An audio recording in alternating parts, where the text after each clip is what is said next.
Kybalion by 3 initiates. Introduction. We take great pleasure in presenting to the attention of students and investigators of the secret doctrines this little work based on the world-old Hermetic teachings. There has been so little written on this subject, notwithstanding the countless references to the teachings in the many works on occultism, that many earnest searchers after the arcane truths will doubtless welcome the appearance of the present volume. The purpose of this work is not the enunciation of any special philosophy or doctrine, but rather to give to the students a statement of the truth that will serve to reconcile the many bits of occult knowledge that they may have acquired, but which are apparently opposed to each other and which often serve to discourage and disgust the beginner in the study. Our intent is not to erect a new temple of knowledge, but rather to place in the hands of the student a master key with which he may open the many inner doors in the temple of mystery through the main portals he has already entered. There is no portion of the occult teachings possessed by the world which has been so closely guarded as the fragments of the Hermetic teachings that have come down to us over the tens of centuries, which have elapsed since the lifetime of its great founder, Hermes Trismegistus, the scribe of the gods, who dwelt in old Egypt in the days when the present race of men was in its infancy, contemporary with Abraham, and if the legends are true, an instructor of that venerable sage, Hermes was, and is, the great central sun of occultism, whose rays have served to illumine the countless teachings which have been promulgated since his time. All the fundamental and basic teachings embedded in the esoteric teachings of every race may be traced back to Hermes. Even the most ancient teachings of India undoubtedly have their roots in the original Hermetic teachings. From the land of the Ganges, many advanced occultists wandered to the land of Egypt and sat at the feet of the Master. From him, they obtained the master key which explained and reconciled their divergent views, and thus the secret doctrine was firmly established. From other lands also came the learned ones, all of whom regarded Hermes as the master of masters, and his influence was so great that in spite of the many wanderings from the path on the part of the centuries of teachers in these different lands, there may still be found a certain basic resemblance and correspondence which underlies the many and often quite divergent theories entertained and taught by the occultists of these different lands today. The student of comparative religions will be able to perceive the influence of the Hermetic teachings in every religion worthy of the name, now known to man, whether it be a dead religion or one in full vigor in our own times. There is always a certain correspondence in spite of the contradictory features, and the Hermetic teachings act as the great reconciler. The life work of Hermes seems to have been in the direction of planting the great seed truth, which has grown and blossomed in so many strange forms, rather than to establish a school of philosophy which would dominate the world's thought. But nevertheless, the original truths taught by him have been kept intact in their original purity by a few men in each age, who, refusing great numbers of half-developed students and followers, followed the Hermetic custom and reserved their truth for the few who were ready to comprehend and master it. From lip to ear, the truth has been handed down among the few. There have always been a few initiates in each generation, in the various lands of the earth, who kept alive the sacred flame of the Hermetic teachings, and such have always been willing to use their lamps to relight the lesser lamps of the outside world when the light of truth grew dim and clouded by reason of neglect, and when the wicks became clogged with foreign matter. There were always a few to tend faithfully the altar of the truth, upon which was kept alight the perpetual lamp of wisdom. These men have never sought popular approval, nor numbers of followers. They are indifferent to these things, for they know how few there are in each generation who are ready for the truth, or who would recognize it if it were presented to them. They reserve the strong meat for men, while others furnish the milk for babes. They reserve their pearls of wisdom for the few elect who recognize their value and wear them in their crowns, instead of casting them before the materialistic vulgar swine, who would trample them in the mud and mix them with their disgusting mental food. But still, these men have never forgotten or overlooked the original teachings of Hermes regarding the passing on of the words of truth to those ready to receive it, which teaching is stated in the Kybalion as follows: where fall the footsteps of the master, the ears of those ready for his teaching open wide. And again, when the ears of the student are ready to hear, then cometh the lips to fill them with wisdom.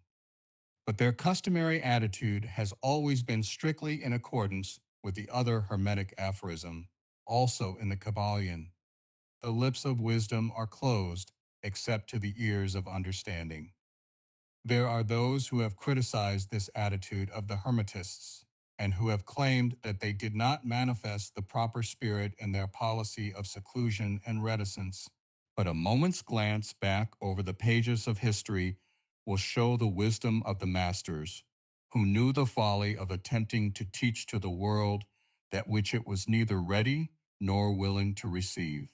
The Hermetists have never sought to be martyrs, and have instead sat silently aside with a pitying smile on their closed lips, while the heathen raged noisily about them in their customary amusement of putting to death and torture the honest, but misguided enthusiasts who imagined that they could force upon a race of barbarians the truth capable of being understood only by the elect who had advanced along the path.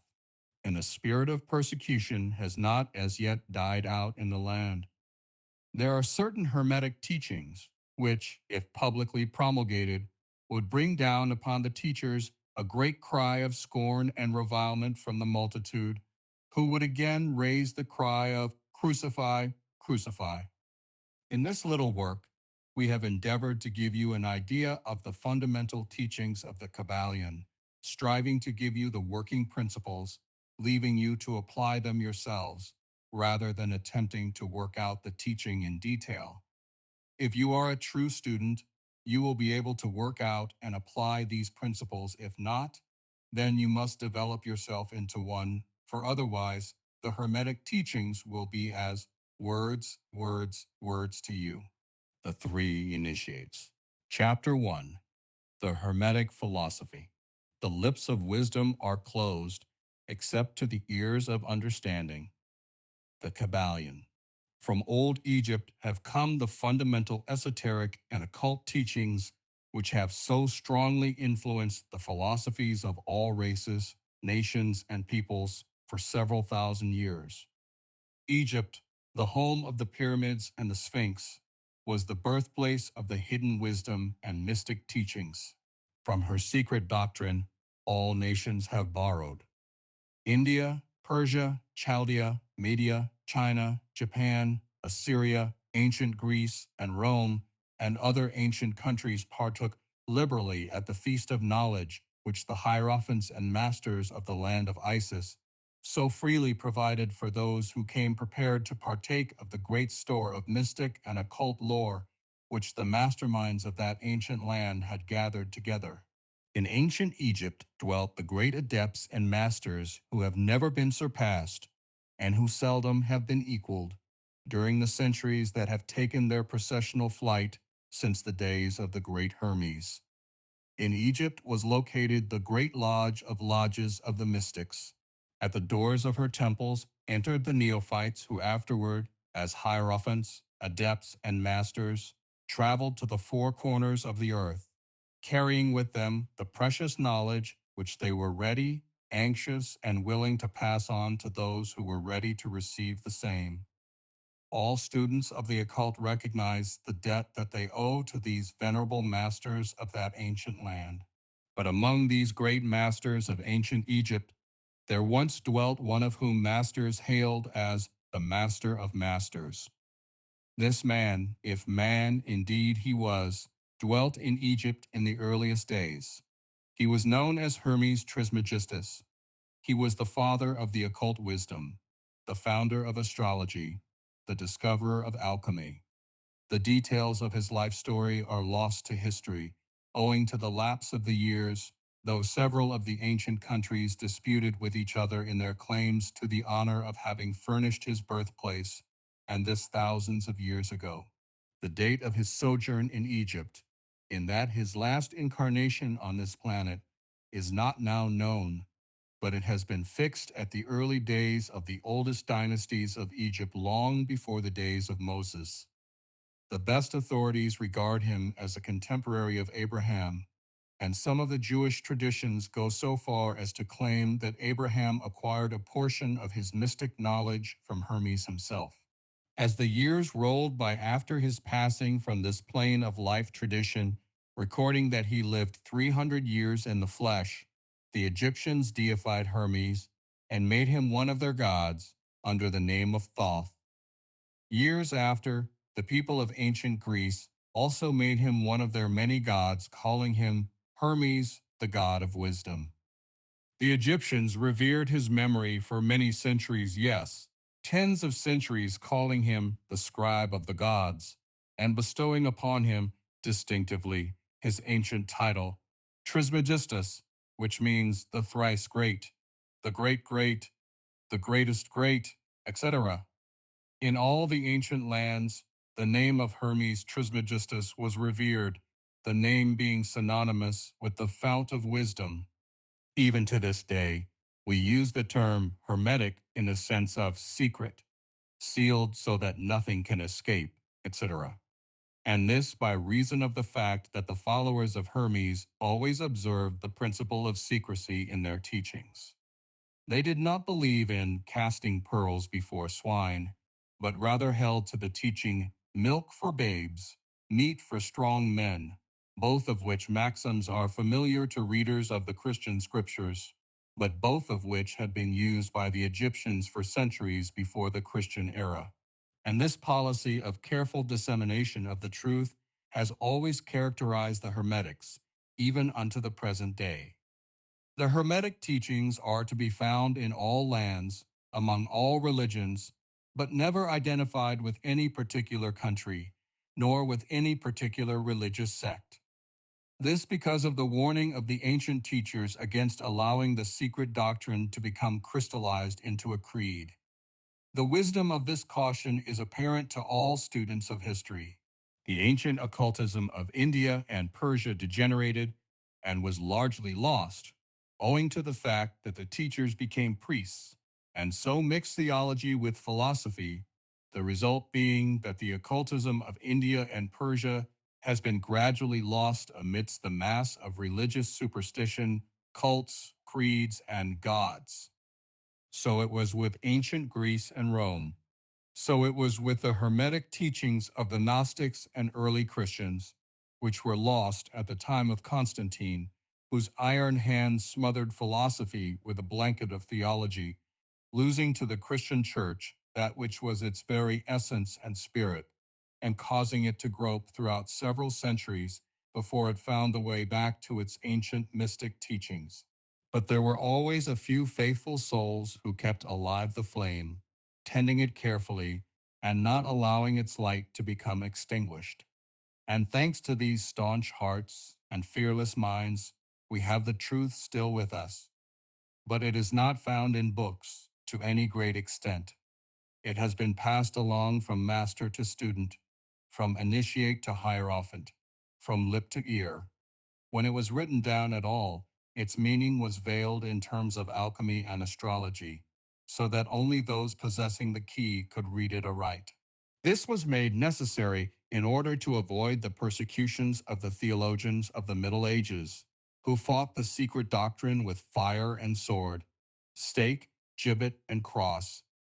Even to this day, there will be found but few reliable books on the Hermetic philosophy, although there are countless references to it in many books written on various phases of occultism. And yet, the Hermetic philosophy is the only master key which will open all the doors of the occult teachings. In the early days, there was a compilation of certain basic Hermetic doctrines passed on from teacher to student which was known as the Kybalion, the exact significance and meaning of the term having been lost for several centuries. This teaching, however, is known to many to whom it has descended from mouth to ear on and on throughout the centuries. Its precepts have never been written down or printed, so far as we know. It was merely a collection of maxims, axioms, and precepts, which were non-understandable to outsiders, but which were readily understood by students after the axioms, maxims, and precepts had been explained and exemplified by the Hermetic initiates to their neophytes. These teachings really constituted the basic principles of the art of Hermetic alchemy, which, contrary to the general belief, dealt in the mastery of mental forces rather than material elements, the transmutation of one kind of mental vibrations into others, instead of the changing of one kind of metal into another. The legends of the philosopher's stone, which would turn base metal into gold, was an allegory relating to Hermetic philosophy, readily understood by all students of true Hermeticism. In this little book, of which this is the first lesson, we invite our students to examine into the Hermetic teachings as set forth in the Kybalion and as explained by ourselves, humble students of the teachings, who, while bearing the title of initiates, are still students at the feet of Hermes, the Master. We herein give you many of the maxims, axioms, and precepts of the Kybalion, accompanied by explanations and illustrations which we deem likely to render the teachings more easily comprehended by the modern student, particularly as the original text is purposely veiled in obscure terms. The original maxims, axioms, and precepts of the Kybalion are printed herein in quotation marks, the proper credit being given. Our own work is printed in the regular way in the body of the work. We trust that the many students to whom we now offer this little work will derive as much benefit from the study of its pages as have the many who have gone on before, treading the same path to mastery throughout the centuries that have passed since the times of Hermes Trismegistus, the master of masters, the great great. In the words of the Kybalion, where fall the footsteps of the Master, the ears of those ready for his teaching open wide. The Kybalion. When the ears of the student are ready to hear, then cometh the lips to fill them with wisdom. The Kybalion. So that according to the teachings, the passage of this book to those ready for the instruction will attract the attention of such as are prepared to receive the teaching. And likewise, when the pupil is ready to receive the truth, then will this little book come to him or her. Such is the law. The Hermetic principle of cause and effect, in its aspect of the law of attraction, will bring lips and ear together pupil and book in company. So mote it be. Chapter 2. The 7 Hermetic Principles. The principles of truth are 7. He who knows these, understandingly, possesses the magic key before whose touch all the doors of the temple fly open. The Kybalion, the 7 Hermetic principles, upon which the entire Hermetic philosophy is based, are as follows. 1. The principle of mentalism. 2. The principle of correspondence. 3. The principle of vibration. 4. The principle of polarity. 5. The principle of rhythm. 6. The principle of cause and effect. 7. The principle of gender. These 7 principles will be discussed and explained as we proceed with these lessons. A short explanation of each, however, may as well be given at this point. The principle of mentalism. The all is mind, the universe is mental. The Kybalion. This principle embodies the truth that all is mind. It explains that the all, which is the substantial reality underlying all the outward manifestations and appearances which we know under the terms of the material universe, the phenomena of life, matter, energy, and in short, All that is apparent to our material senses is spirit, which in itself is unknowable and undefinable, but which may be considered and thought of as a universal, infinite, living mind. It also explains that all the phenomenal world or universe is simply a mental creation of the all, subject to the laws of created things, and that the universe as a whole and in its parts or units has its existence in the mind of the all, in which mind we live and move and have our being. This principle, by establishing the mental nature of the universe, easily explains all of the varied mental and psychic phenomena that occupy such a large portion of the public attention and which, without such explanation, are non-understandable and defy scientific treatment. An understanding of this great hermetic principle of mentalism enables the individual to readily grasp the laws of the mental universe and to apply the same to his well-being and advancement. The Hermetic student is enabled to apply intelligently the great mental laws instead of using them in a haphazard manner. With the master key in his possession, the student may unlock the many doors of the mental and psychic temple of knowledge and enter the same freely and intelligently. This principle explains the true nature of energy, power, and matter, and why and how all these are subordinate to the mastery of mind. One of the old Hermetic masters wrote, long ages ago, "He who grasps the truth of the mental nature of the universe is well advanced on the path to mastery." And these words are as true today as at the time they were first written. Without this master key, mastery is impossible, and the student knocks in vain at the many doors of the temple. 2. The principle of correspondence. As above, so below, as below, so above. The Kybalion. This principle embodies the truth that there is always a correspondence between the laws and phenomena of the various planes of being and life. The old Hermetic axiom ran in these words, as above, so below, so above. This understanding provides the means to solve many dark paradoxes and hidden secrets of nature. There are planes beyond our knowing, but when we apply the principle of correspondence to them, we can understand much that would otherwise be unknowable to us. This principle has universal application and manifestation on the various planes of the material, mental, and spiritual universe. It is a universal law.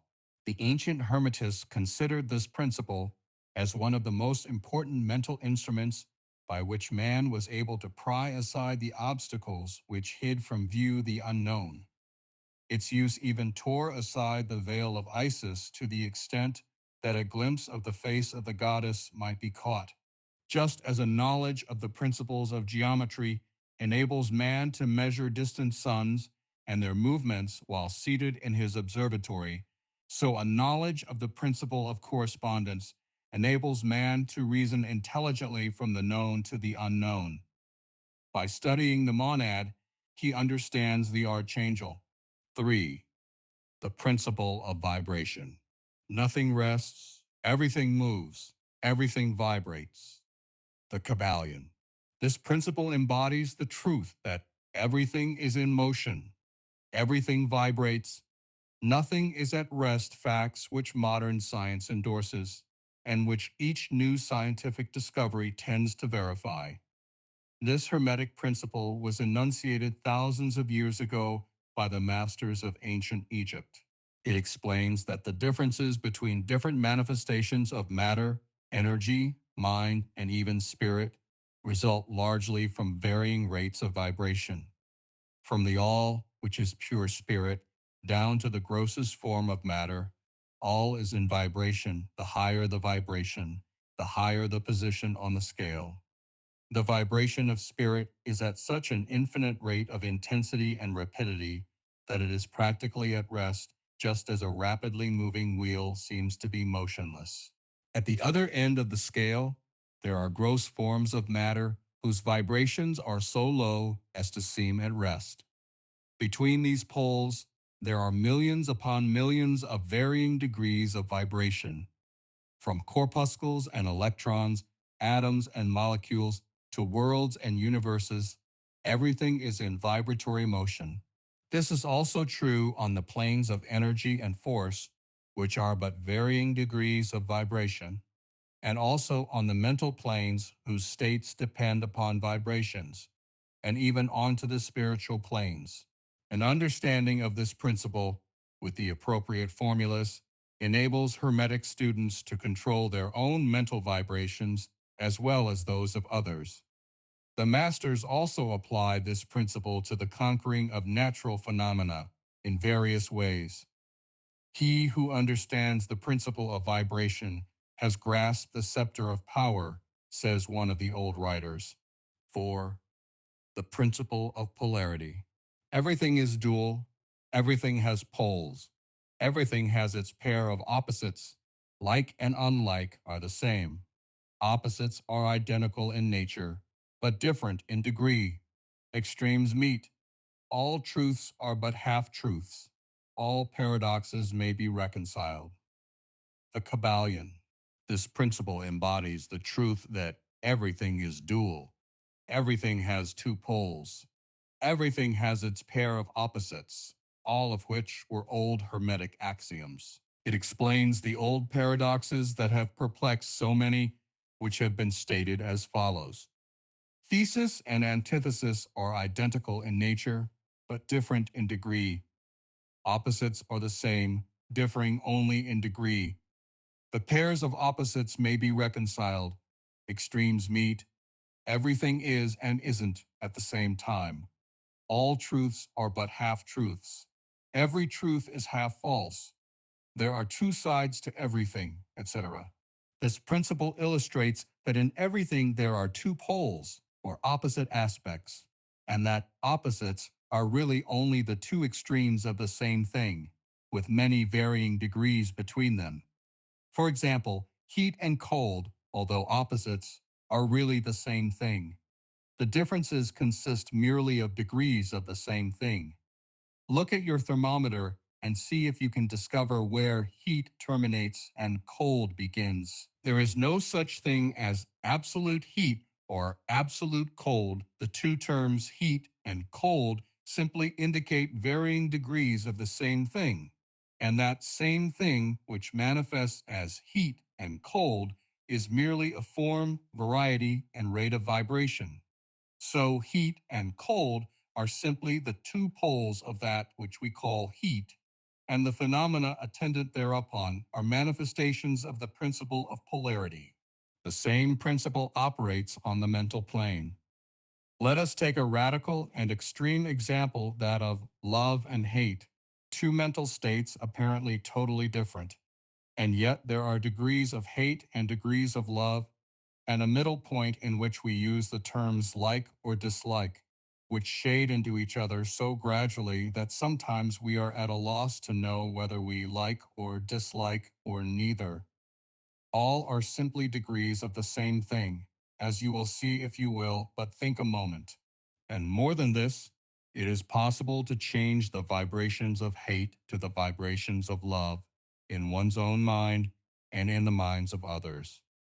Many of you who read these lines have had personal experiences of the involuntary rapid transition from love to hate, and the reverse in your own case and that of others. And you will therefore realize the possibility of this being accomplished by the use of the will by means of the Hermetic formulas. Good and evil are but the poles of the same thing, and the Hermetist understands the art of transmuting evil into good by means of an application of the principle of polarity. In short, the art of polarization becomes a phase of mental alchemy known and practiced by the ancient and modern Hermetic masters. An understanding of the principle will enable one to change his own polarity as well as that of others if he will devote the time and study necessary to master the art. 5. The principle of rhythm. Everything flows out and in. Everything has its tides. All things rise and fall. The pendulum swing manifests in everything. The measure of the swing to the right is the measure of the swing to the left. Rhythm compensates. The Kybalion. This principle embodies the truth that in everything there is manifested a measured motion to and fro, a flow and inflow, a swing backward and forward, a pendulum-like movement, a tide-like ebb and flow, a high tide and low tide, between the two poles which exist in accordance with the principle of polarity described earlier. There is always an action and a reaction, an advance and a retreat, a rising and a sinking. This is in the affairs of the universe, suns, worlds, men, animals, mind, energy, and matter.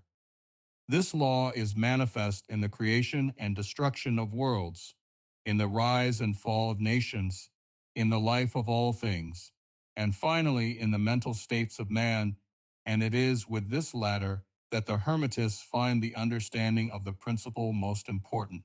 The Hermetists have grasped this principle, finding its universal application, and have also discovered certain means to overcome its effects in themselves by the use of the appropriate formulas and methods. They apply the mental law of neutralization. They cannot annul the principle or cause it to cease its operation, but they have learned how to escape its effects upon themselves to a certain degree depending upon the mastery of the principle.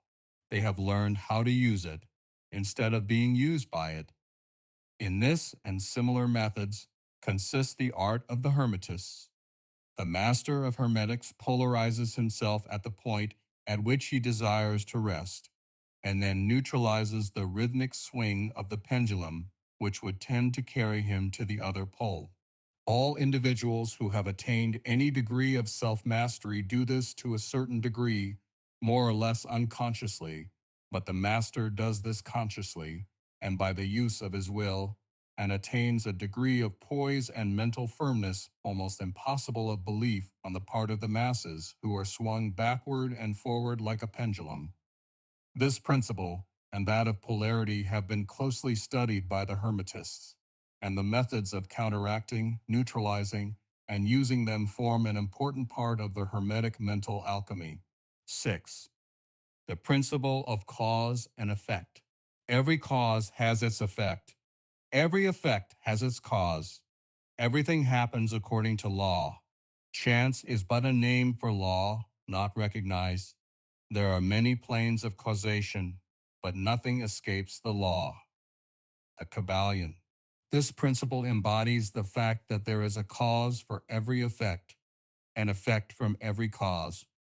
It explains that everything happens according to law, that nothing ever merely happens, that there is no such thing as chance, that while there are various planes of cause and effect, the higher dominating the lower planes, still nothing ever entirely escapes the law.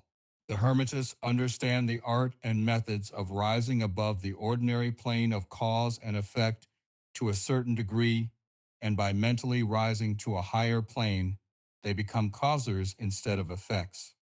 The masses of people are carried along, obedient to environment, the wills and desires of others stronger than themselves, heredity, suggestion, and other outward causes moving them about like pawns on the chessboard of life. But the masters, rising to the plane above, dominate their moods, characters, qualities, and powers, as well as the environment surrounding them, and become movers instead of pawns. They help to play the game of life instead of being played and moved about by other wills and environment. They use the principle instead of being its tools. The masters obey the causation of the higher planes, but they help to rule on their own plane. In this statement, there is condensed a wealth of Hermetic knowledge. Let him read who can. 7. The principle of gender. Gender is in everything. Everything has its masculine and feminine principles. Gender manifests on all planes. The Kybalion. This principle embodies the truth that gender is manifested in everything the masculine and feminine principles are ever at work. This is true not only on the physical plane, but also on the mental and even the spiritual planes.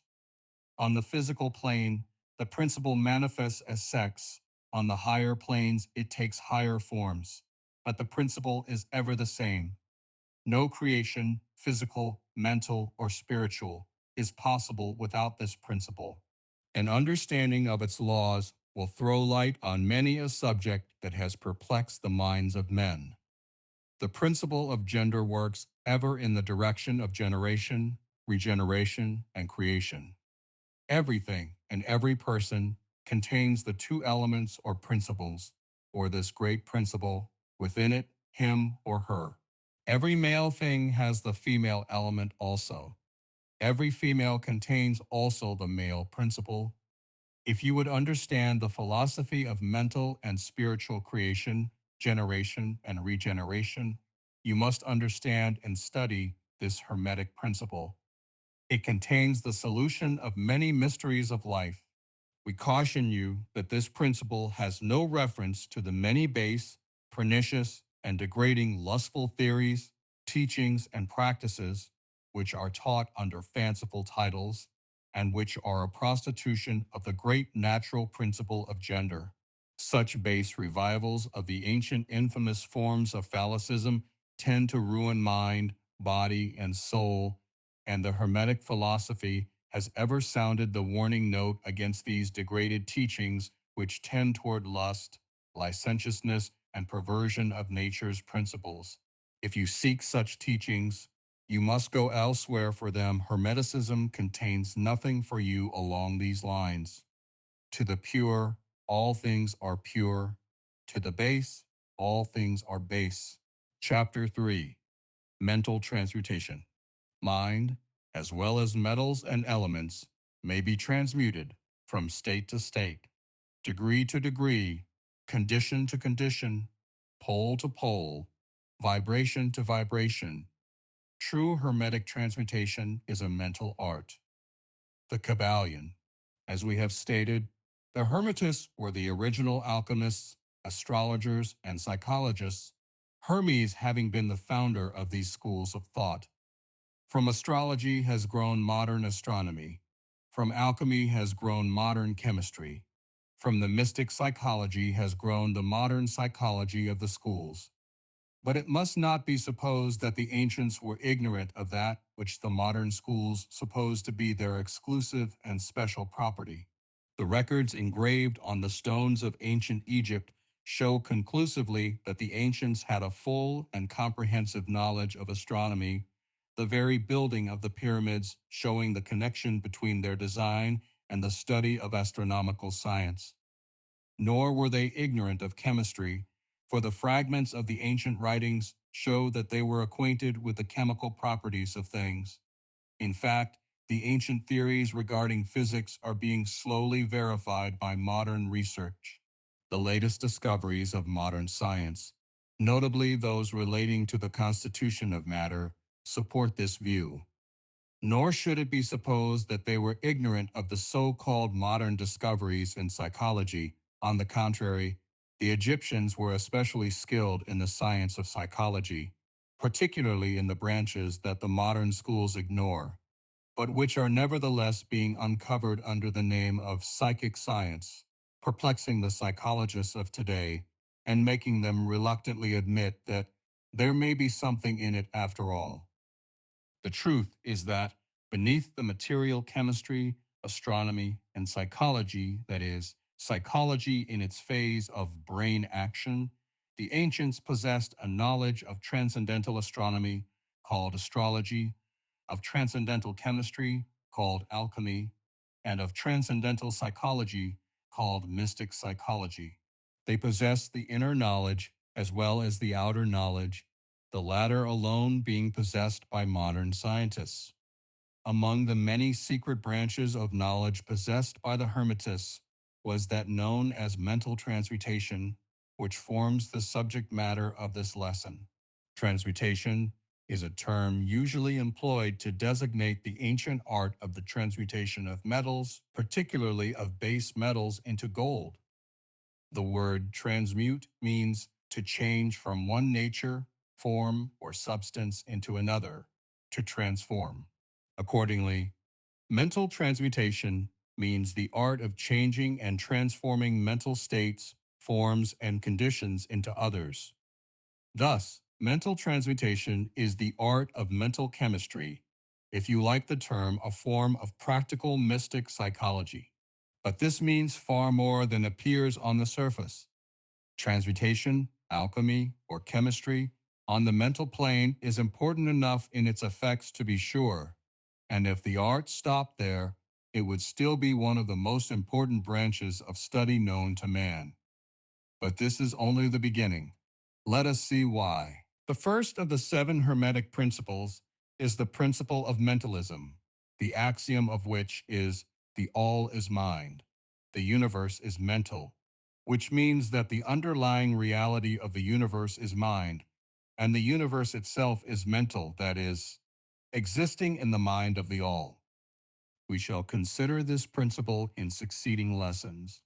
But let us see the effect of the principle if it be assumed to be true. If the universal is mental in its nature, then mental transmutation must be the art of changing the conditions of the universe along the lines of matter, force, and mind. So you see, therefore, that mental transmutation is really the magic of which the ancient writers had so much to say in their mystical works and about which they gave so few practical instructions.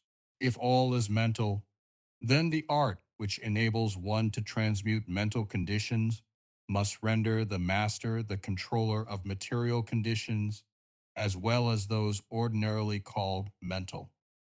As a matter of fact, none but advanced mental alchemists have been able to attain the degree of power necessary to control the grosser physical conditions, such as the control of the elements of nature, the production or cessation of tempests, the production and cessation of earthquakes, and other great physical phenomena. But that such men have existed and do exist today is a matter of earnest belief to all advanced occultists of all schools. That the masters exist and have these powers is affirmed by the best teachers who assure their students based on experiences that justify such beliefs and statements. These masters do not make public exhibitions of their powers, but seek seclusion from the crowds of men in order to better work their way along the path of attainment. We mention their existence at this point merely to call your attention to the fact that their power is entirely mental and operates along the lines of higher mental transmutation under the Hermetic principle of mentalism. The universe is mental, the Kybalion. But students and hermetists of lesser degrees than masters, the initiates and teachers, are able to freely work along the mental plane in mental transmutation. In fact, all that we call psychic phenomena, mental influence, mental science, new thought phenomena, and so on operates along the same general lines, for there is but one principle involved, no matter by what name the phenomena are called. The student and practitioner of mental transmutation works on the mental plane, transmuting mental conditions, states, etc into others according to various formulas, more or less efficacious, the various treatments, affirmations, denials, etc. Of the schools of mental science are but formulas, often quite imperfect and unscientific, of the Hermetic art. The majority of modern practitioners are quite ignorant compared to the ancient masters, for they lack the fundamental knowledge upon which the work is based. Not only may the mental states, etc., of oneself be changed or transmuted by hermetic methods, but also the states of others may be, and are constantly transmuted in the same way, usually unconsciously, but often consciously by those understanding the laws and principles, in cases where the people affected are not informed of the principles of self-protection.